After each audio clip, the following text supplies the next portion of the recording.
এতিয়া ইম্পৰ্টেণ্ট এটা বস্তু ডিছকাছ কৰিম তাৰ আগত আমি লাইটৰ স্পীডৰ কথা অলপ ডিছকাছ কৰি লওঁ এতিয়া লাইটৰ স্পীড কি হয় আমি গম পাইছোঁ যে ডিফাৰেণ্ট মিডিয়ামত লাইটৰ স্পীড কি হয় ডিফাৰেণ্ট হয় বেলেগ বেলেগ হয়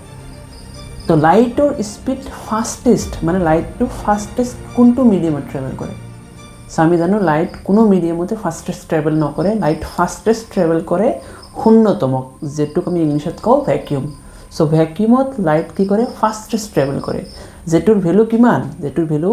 3 × 10⁸ মিটাৰ পাৰ সেকেন্ড যেটো আমি অলৰেডি বহুত বাৰ শুনিছো 3 লাখ কিলোমিটাৰ পাৰ সেকেন্ড বুলি কওঁ ঠিক আছে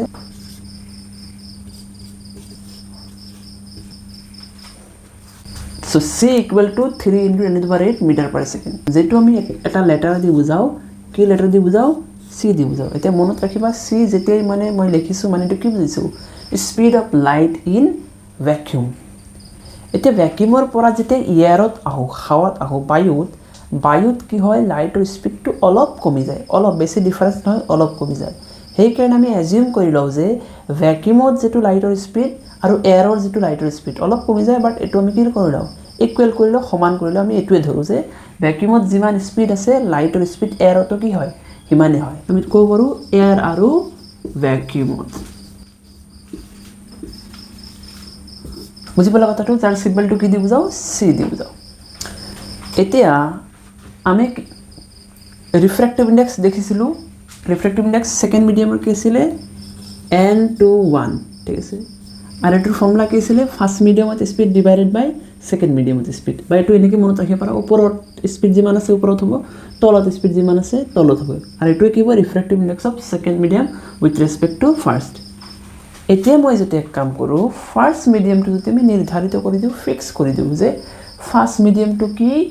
এয়ার বা ভ্যাকুয়াম ঠিক আছে তো ফার্স্ট মিডিয়ামটো মই কি কৈ দিলু এয়ার বা ভ্যাকুয়াম যদি ধৰো তেতিয়া সেকেন্ড মিডিয়ামৰ যেটো রিফ্র্যাক্টিভ ইন্ডেক্স সেই রিফ্র্যাক্টিভ ইন্ডেক্সটোক আমি স্পেশাল এটা টার্ম দি কওঁ এটো কি বুলি কওঁ অ্যাবসলিউট রিফ্র্যাক্টিভ ইন্ডেক্স ঠিক আছে আকৌ কৈছো এতিয়া ফার্স্ট মিডিয়াম আমি নিৰ্ধাৰিত কৰি দিও এয়াৰ বা ভ্যাকুয়াম তেতিয়া সেকেন্ড মিডিয়ামৰ ৰিফ্ৰ্যাক্টিভ ইন্ডেক্সটোক আমি কি বুলি কম অ্যাবসলিউট ৰিফ্ৰ্যাক্টিভ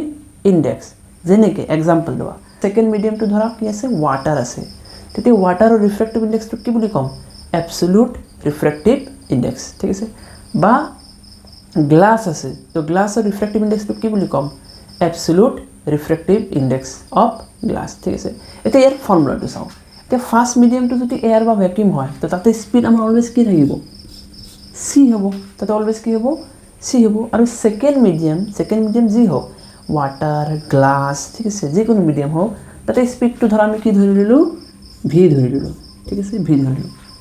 এটা refractive index of medium second medium এটো ফৰ্মুলা কি হ'ব মই কি কৈছিলো ওপৰৰ স্পিডটো ওপৰত থাকিব তলৰ স্পিডটো তলত থাকিব তো ওপৰত স্পিড মানে ওপৰত কি আহিব c আহিব আৰ তলৰ স্পিড মানে কি আহিব তলৰ স্পিডটো মানে সেকেন্ড মিডিয়ামৰ স্পিড কিমান আছে v আহিব তো n/1 = c/v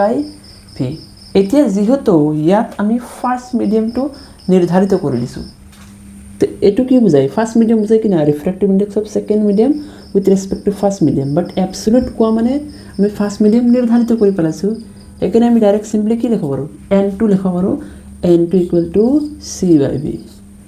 আৰু অলপ ইম্প্ৰোভাইজেশন কৰা সেকেন্ড মিডিয়ামৰ ৰিফ্ৰ্যাক্টিভ ইন্ডেক্স সিম্পলি আমি কি বুলি কম মিডিয়ামৰ ৰিফ্ৰ্যাক্টিভ ইন্ডেক্স কয় মানে সেকেন্ড মিডিয়ামৰ ৰিফ্ৰ্যাক্টিভ ইন্ডেক্স তো সিম্পলি n2 এৰ জায়গাত আমি কি লিখিব পাৰো n লিখিব পাৰো = c/v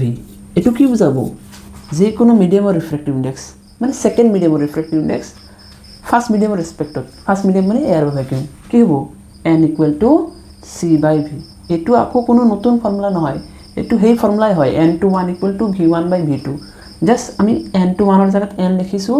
ফার্স্ট মিডিয়ামটো c হয় সো ওপৰত স্পিড আমাৰ c হৈ গল সেকেন্ড মিডিয়ামটো আমি v ধৰিছো তো তলত হৈ গল v সো n = c/v ঠিক আছে এনেকৈ আহি গল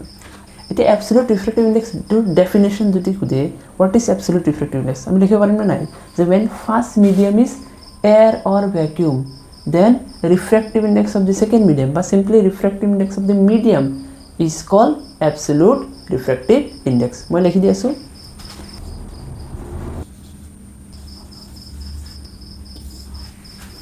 when first medium is air বা vacuum then refractive index of second medium is known as absolute refractive index আর তার ফর্মুলা কি refractive index of medium এর ফর্মুলা কি n equal to c by v এটা বহুত স্টুডেন্ট কনফিউজ হৈ থাকে n equal to v by c না c by v সেটা কনফিউজ হ'ব নালাগে তোমালোকে শুনিছে না NCB মানে কি national crime bureau national criminal bureau না ক্রাইম ব্যুরো তেনেকৈ আছিল তোমালোকে শুনিছে NCB টো শুনিছে আর কি জেনারেল নিউজ চ্যানেলত দি থাকে তো ইয়াৰ জায়গা তুমি জাস্ট এই বিৰ জায়গাত জাস্ট কি কৰি লোৱা NCV লিখা কি লিখিবা NCV আৰ ফৰ্মুলাটো এনেকৈ মনত ৰাখিবা n equal to দেখা n equal to c by v n equal to c by v confusion নাই আৰু n equal to c by v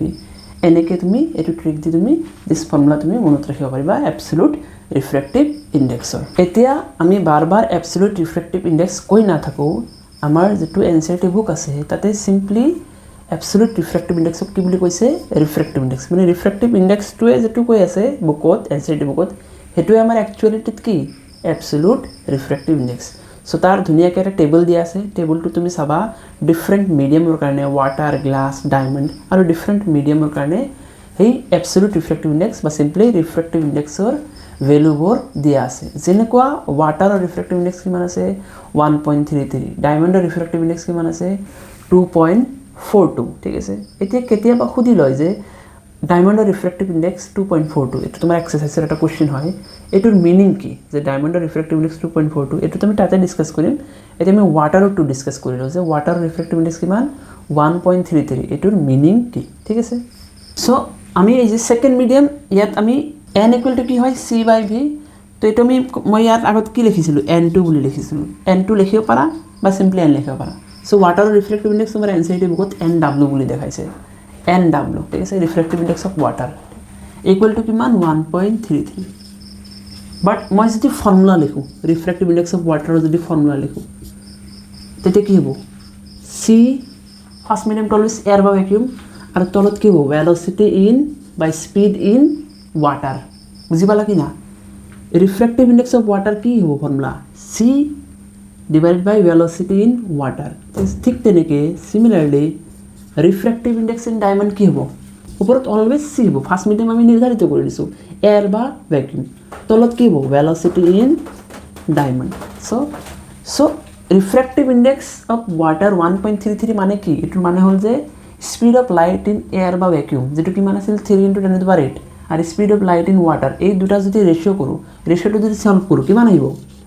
1.33 আহিব সো আমি এনেকৈ আনসাৰটো লিখিব পাৰো it is the ratio of speed of light in air or vacuum to